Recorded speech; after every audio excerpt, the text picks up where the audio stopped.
Now, what might be possible in Mischief or Panganiban Reef, since the arbitral ruling clearly declared that we have sovereign rights over this area, but it's still being occupied and actually being fortified, if the reports are accurate, by China. What can be done by way of, goodwill, confidence building, since we're both improving our relations? What might be possible? Well, Mischief Reef was declared by the tribunal to be part of our EEZ. It's only the Philippines that can exploit the resources there. It's only the Philippines that can put up structures there. China has built an air and naval base, their largest air and naval base in the Spratlys. Now, of course, China is there as a squatter because the tribunal said it's only the Philippines that can put up a structure there. But China spent billions of dollars developing that area, and we cannot expect China to just abandon it. They've invested so much. They can give it to us. Well, that's a very optimistic way of looking at it. Yes, win-win. Well, that's what Secretary Cayetano said, that we should not complain. We should not complain because at the end it will belong to us. But yeah. I think we have to be realistic about it because they've spent so much, invested so much. We don't realistically expect them to just abandon it today or tomorrow. I have proposed, and this is not an original proposal of mine, this is proposed by Dr. McManus, a marine biologist. He said that we have fish in the South China Sea because of the Spratlys. Mm-hmm. The Spratlys are where the fish spawn. Yeah. Without the Spratlys, you don't get fish in the South China Sea as much as you get now. And the number one beneficiary of fish in the South China Sea is China. Because China has 1.4 billion people, it is now taking 50% of the annual fish catch in the South China Sea, and it's growing. In the 1990s, they only took 20%. Now it's half, and this is growing. So China benefits if the Spratlys would be maintained as a spawning ground. Mm-hmm. So his proposal was all countries, claimant states, must suspend their territorial claims for 50 years or more and declare the Spratlys as a marine protected area where fish can spawn. Do not destroy the reefs, and if there are military installations there, convert them to marine research centers or tourism areas. No military vessels or aircraft, only civilian or Coast Guard vessels. Mm-hmm. So in that way, everybody benefits, and the number one beneficiary will be China, because China gets half of the fish already in the South China Sea. And maybe 50 to 100 years from now, nobody would want to have an air and naval base in the Spratlys because technology would have rendered that obsolete, those bases obsolete. So that is really the most viable proposal that I have seen. Something like that happened between Jordan and Israel. When Israel and Jordan signed the peace treaty in 1994, there was a patch of sea in the Red Sea that both of them claimed, and they could not decide. So they said, let's convert this to a marine protected area jointly managed by Israel and Jordan. And it's very successful. And that would be the precedent. Mm-hmm. Because it would benefit them if a marine protected area would be a spawning ground for fish. That sounds like a wonderful idea, sir. But realistically, is China looking at the long term?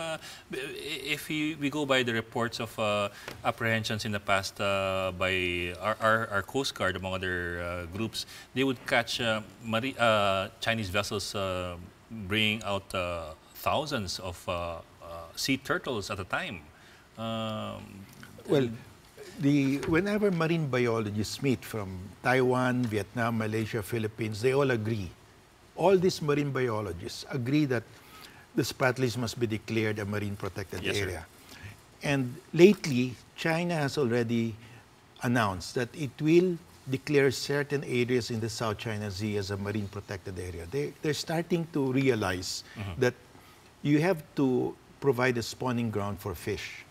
And really, the natural spawning ground are the Spratlys. So this will take time. But among marine biologists, whether you're from Vietnam, Taiwan, and even from China, they all agree that we should convert the Spratlys as a marine protected area. When the diplomats meet, they cannot agree. But you have to start there with the marine biologists, and I think the NGOs are following suit. So this will be a bottom-up approach, that the spratlys really belong to all the countries around the South China Sea because they are the common fishing ground. Well, the only question will be which country will have the control or jurisdiction or supervision. Well, to make it practical, whoever is in control now will retain control in the meantime, but they will no longer station military assets there, only research facilities. But that's what China's saying. We only have research boats now. But you can see a military-grade runway, Yeah. hardened hangars for fighter jets, Yes. missile silos. It's really a military air base. Yes, sir. But what's the chance of China agreeing to turning those newly built, and these are newly built, and some of them are not yet even finished, Well, it turning will them take into... time because we have to tell the Chinese people, as you grow rich, you really want fish on the table. Yeah. And 80% of your coastal waters are now polluted. They have to fish in our EEZ. But if you want fish in your coastal waters, clean them up and preserve the spratlys because that's where the fish spawn. If I may, I'd like to go back to our earlier discussion on, the proposal for suspension of claims for 50 years or half a century, turning the entire area into a marine protected area. We're saying this is the best and most feasible solution to the entire problem. And where are we as far as that is concerned? Is it moving forward at all? Well, I think that's the most feasible because nobody will give up a territorial claim. Mm-hmm. That's accepted. We will not give up our territorial claim. In fact, there's a question whether the government can give that up because it's in the Constitution, mm-hmm. and they have the same problem in other states. So that will always be there. There is no international body that has jurisdiction over territorial issues unless all the disputant states will submit to arbitration, and China will never submit to arbitration. So that dispute on territory will be there for the next 100, 200, 300 years. So we have to devise a modus vivendi, and the best is to convert that into a marine protected area. Mm-hmm. Where are we with that proposal? Is it moving forward at all? It's, well, our foreign department is not moving for that yet. But there are bills pending in Congress now declaring our own holdings in the spratlys as a marine protected area, in the hope that if we declare it, Vietnam might declare their own, Malaysia will declare their own, and that will leave China as the odd man out.